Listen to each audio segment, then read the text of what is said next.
especially on the battlefield. Meanwhile, the Pentagon is dealing with a severe shortage of Ukrainian troops, as people aren't keen on fighting for the likes of Scholz, Macron, and Sunak.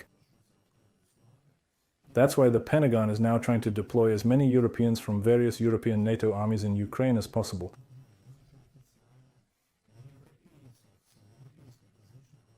This map is now circulating on the internet to give a rough idea of where the NATO troops are in Ukraine.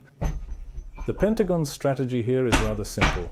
If foreign troops are positioned along this perimeter, Ukrainian troops can be withdrawn from these areas and sent into the fray, as there is a dire scarcity of them now. Obviously, NATO troops are not intended to be sent into combat, they are merely expected to bolster the secondary fronts.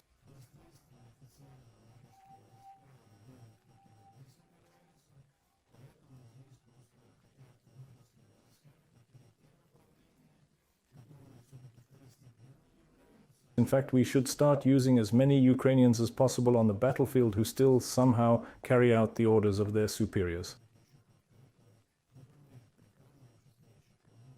The position of the Russian Federation on this issue has been clear for a long time.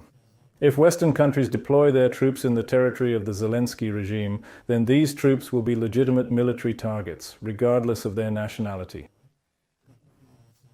This has been repeatedly demonstrated by the Russian aerospace forces, when they have destroyed dozens of French, American, and other mercenaries.